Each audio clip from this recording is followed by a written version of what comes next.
Hey guys, welcome back to Magic TV. My name's Craig, and today it's Monday, it's 9 o'clock, which means it's time for a Marketing for Magicians. Now, for the previous 2 weeks, I've been doing videos about sales because marketing is very important, but sales is even more important. You know, you don't want to be that guy that's got a million leads coming in, but you're not closing any of them. So on the first video, I talked about impulse factors and how to impulse people and how to make sure that people are actually saying yes to you when you're on the phone to them. And then on the second video, I talked about closing and turning negatives, how to take people from a conversation to an actual booking, and how to turn those negatives so that if people say no, they ultimately say yes. Now, if you haven't watched those 2 videos, go back and watch them, because on this video, this is the final one of the 3, and I'm going to be talking to you about a few other things that you need to make sure that you're doing within your sales pitch to convert more bookings. So I'm going to assume that you've watched those videos, you know how to do a sales pitch, you know how to impulse people, you know how to close, you know how to turn negatives, you know all about the impulse curve. Fantastic. This last section here is going to be all about, like I say, the different things that you need to make sure that you're doing on a day-to-day basis. Now, the first thing that I'll say, and I've said this before and I'll say it again, it is really important that you treat your magic business like a business. A lot of magicians, they kind of become full-time magicians and they kind of just go, I do gigs on the weekend and then I just sit at home and do not that much over the week. That happens an awful lot, right? You have to treat your business like a business. So when you come into your office, you need to make sure that you're there and you're ready and you've got your inquirers in front of you and you've got your phone ready to make sales calls and you're ready to go. Okay, so you're going to be treating your business like a business. Assuming that you're doing that already, and if you're not, go back and look at the video I did on time management. But assuming you're doing that already, let's start talking about these 8 things that you need to make sure that you're doing. So the first one is attitude. In other words, you need to make sure that you have a great attitude when you are making sales calls. I used to train salespeople for a company called Empower, and I used to train salespeople to go out and do door-to-door sales. Those annoying gas and electric salesmen that knock on your door and try and change your gas and electric over. I was responsible for an awful lot of them, right? And I always used to say to them, and it is very, very true, when you're doing sales, you need to make sure you have a great attitude. So let's say that you're sitting down and you've allocated 2 hours to dealing with inquiries and ringing customers and trying to convert leads into bookings. During that 2-hour period, you have to have an amazing attitude. You have to be super bubbly and super fun, because people can pick up on that. Yeah, people can pick up on that. They can pick up on you being down in the dumps. If you've just had an argument with your wife and you're really fed up and you're just like, oh, it's ridiculous, you're never going to be able to close anyone. You're never going to be able to turn leads into bookings, because that negativity is going to come across. So whatever's going on in your life or your personal life or any issues that you've got, put a pin in it. When you're doing sales calls, you need to make sure you have an amazing attitude. And I always say to people, the guy that taught me how to do sales, a guy called Sevi, he turned around to me and he said, you've got to have sex with every single person that you speak to on the phone. I'm like, dude, what are you talking about? Can I have sex with every person you speak to on the phone? And he said, well, sex is an analogy, an acronym, or whatever it is. It stands for SEX. The S stands for smile. So when you're speaking to people on the phone, you've got to smile. And it is true. It sounds ridiculous because you're speaking to somebody on the phone and you're smiling. They won't see it. But when you smile, you can't help but sound more bubbly and more excited. And a lot of the time, enthusiasm sells. You know, people buy how excited you are about the thing that you're selling. And if you're not excited, people aren't going to buy into you. So smiling really helps you can't help but to smile and sound really more excited. Which brings me on to the E, eye contact. Now, what that means is you need to make sure that you're focusing on the task at hand. You don't want to be the guy that's on the sales call and they're flicking through Facebook and checking your notifications and you're only half listening to the client. Sales is all about listening to that client and focusing on that task and that task alone. Forget about multitasking. When you're doing a sales call, everything has to be about the sales call. And then X stands for excitement, okay? In other words, you've got to be super excited. You've got to be super, super excited about what you're doing. If you are excited about your product, if you're excited, oh, let me tell you about this. This is the reason you want to book a wedding magician. It's amazing. Wouldn't you like if that's coming across, then people are more likely to buy what you're selling, okay? So the first thing is have a great attitude. Number 2, maintain that attitude. It is really important that you maintain that attitude. So it's very, very easy when you're doing sales calls, it's very, very easy to get what we call in sales, we call it being negged out. In other words, starting to get a little bit depressed. Let's say you've got 30 people that you need to call, and the first 10 phone calls that you've made, everyone said no, no, no, no, no, no, no. It's very, very easy to kind of go, oh, this is ridiculous. No one's buying what I'm selling. No one wants to book in a party. No one wants to hire a magician. And if your attitude breaks and you start feeling down in the dumps about that, when you eventually ring that person who would want to book you, you're not going to sell to them. You're not going to be able to convert them because you sound so depressed and negged out. Okay, so you've got to maintain that attitude. And what you have to understand about a no is a good thing, because every no that you get brings you closer to a yes. Okay, it's as simple as that. Every no that you get brings you closer to a yes. And the best way to describe it, imagine that you're in a massive room and there's 100 boxes on the floor, right? And you know that 40 of those boxes contain £10 notes. You know that if you open all 100 boxes, you're going to find all 40 of those £10 notes. But you don't know when you're going to find them.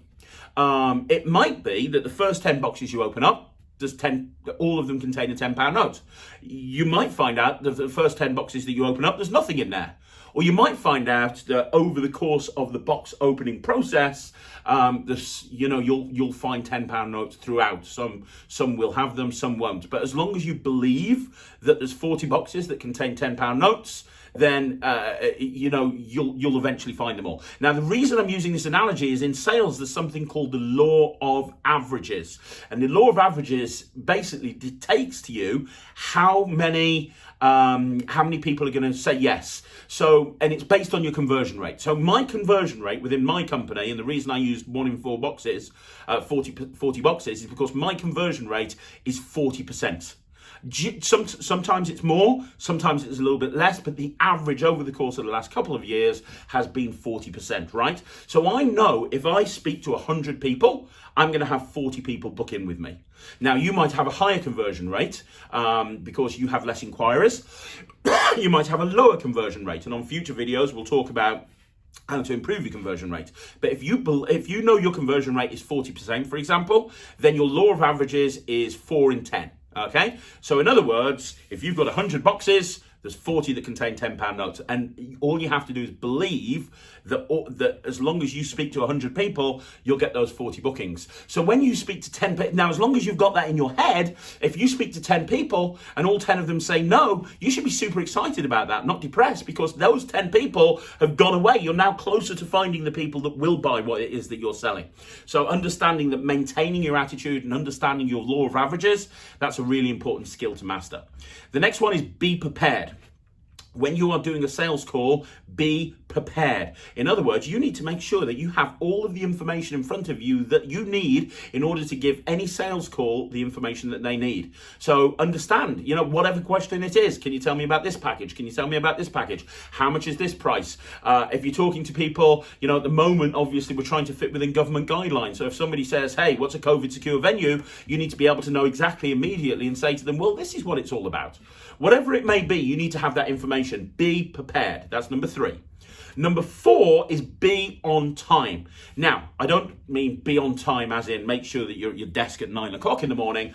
I mean, make sure that if you are ringing somebody back, you ring them back when you tell them that you're going to ring them back. Now, in the previous video, I talked about callbacks and creating callbacks. I actually did a video a few weeks ago about tracking every inquiry and taking people that are inquiring and not leaving it until you've got a yes or a no. And that process involves making callbacks and, saying to people, well, you can think about it. Would you like me to give you a call back on Friday? Okay, you would. What time are you free? 1 o'clock. I'll call you at 1 o'clock on Friday. If you've promised that you're going to call somebody back at a certain time, do it, because you are basically showing them that you are reliable and dependable as a company. And if you've promised you'll call them back at a particular time and you do, that means that you are reliable. If you don't call people back or you call them an hour late, how do they even know that you're going to turn up on time for their child's party. Everything is really important, but being on time when calling people back when you say you're going to, that's super important. So super important. Right. The next one is know your goals. So in other words, set yourself a goal. Goal setting is very, very important.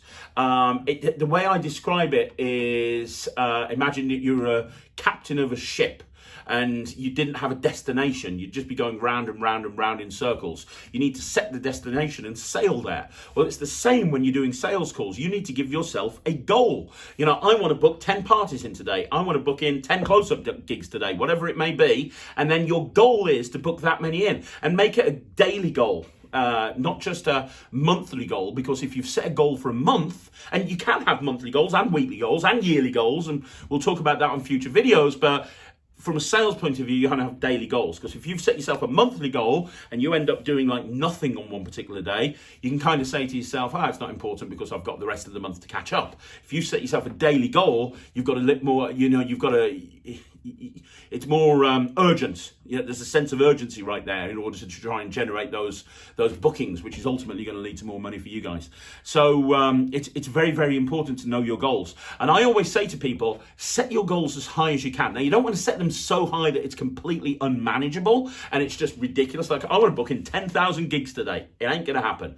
However, you do want to go higher than you'd think. And the reason is, and I'll use another analogy, imagine that you're standing on the roof of your garage, and in your garden, just behind your garage, you have a tree. And you want to try and jump from the garage roof, and you want to try and grab hold of that tree. And there's two branches on the tree. There's an upper branch and there's a lower branch. If you jump and you aim for that lower branch, if you miss it, you're going to fall on your ass because you've got nowhere else to go. But if you aim for that upper branch and you miss it, but you've aimed for the upper branch, you'll probably be able to grab the lower branch because you've aimed higher. And it's the same with sales. If you go, I'm going to try and book in 1 today, if you might do it, you might not. But if you say, I want to book in 7 today, you're aiming towards 7, you get that first one, you're like, okay, I'm getting there, I'm on the way there, but look, still got a long way to go. You might end up with 4 or 5, but it'll probably be a lot more than it would have been if you'd set yourself a very small target to begin with. So it's really important to know your goals. Okay, and then the next point number 6, is keep those goals in mind. Okay, it's very important to keep those goals in mind. And what I mean about that, and this goes back to the law of averages, and it goes back to understanding that every no brings you closer to a yes. So if you've got yourself a goal you've got yourself a goal, a daily sales goal, and you've had like 10 people saying no to you, well, it doesn't matter because you've got this goal. It's like, well, okay, 10 people have said no, but I know my law of averages. I've got my goal. I'm still aiming towards my goal. Everything's cool. Okay, so keep your goals in mind. The next one is work hard. Okay, now this goes without saying. I'm not going to spend too much time on this. I did a video a few weeks ago about time management and how you can basically waste time. It is very, very easy when you work for yourself and you're working from home. It is very, very easy to be a busy fool, and you basically have spent all day working, but you've achieved absolutely nothing, right? It's really important to try and make sure that you maximize the time. So if you've allocated 2 hours to do sales calls, switch your phone off, switch your social media notifications off. Don't check your emails. Just focus on that task at hand and just say, right, okay, here we go. This is what I'm going to do now. I'm going to do just this alone and nothing else. It's really important to work hard. Don't go, I'm going to get myself a coffee or have a biscuit. Now I'll do this, now I'll do that. And the days run away with you and you've ended up doing nothing and you've been busy being a busy fool. Okay, and then the final point is work your territory. Now, that's a kind of a weird one. Let me explain what that means. When I was training people for Empower, what we used to do, now this is way back in the day, before Google Maps, before smartphones or anything like that. And what we used to do, when we used to send salespeople out on the field to knock people's doors, we called it the field, we used to photocopy an A to Z and use a highlighter and highlight the streets in that area. And we'd go, right, that's about 100 houses, those are your streets. And we might give one person 5 or 6 houses. And we knew it would take them about an hour and a half to walk around those streets and knock the doors. And what you'd do how I train my salespeople is I said you have to work the territory. So in other words, you have to be on the field, you have to be at those doors where the houses are at 12 o'clock, and you can work till 8. So for that 8 hours, you're going to try and go around your territory 5 times, because the first time you go around, the only people that will answer in the middle of the day are people that are unemployed or old people, and legally you couldn't sign up old people or unemployed people for Empower. So we're getting rid of all of those negatives. All the people you can't sign up, we're getting rid of. So every time you go around, you're getting rid of more no's, so that in prime time, and for us prime time is 5 o'clock when people got back from work, 5 till 8, you're not wasting your time knocking on people who don't qualify, you're knocking on people who definitely want to sign up, and that's how you ended up getting your sales target. Well, it's the same with doing this as a magician. You know, you've got your call list, you've got your list of people that you want to call, you've got all of your inquiries, you've got all of these people that you want to call, you start calling them. And then you go and you deal with all of your callbacks that you had, that you've arranged over the course of the week. And then if people didn't answer, you leave it. And then in an hour's time, you give them a call again. And then you leave them a voicemail. Maybe you follow up with a text message, that sort of thing. But it's really, really important to make sure that you work your territory, because again, every no brings you closer to a yes. So there you have it. That is the final part of this 3 video series about getting more sales. If you follow those 3 videos and you follow the advice that I've given you, I guarantee you will get more bookings, you will generate more leads, you will get more bookings, it will eventually lead to more profit.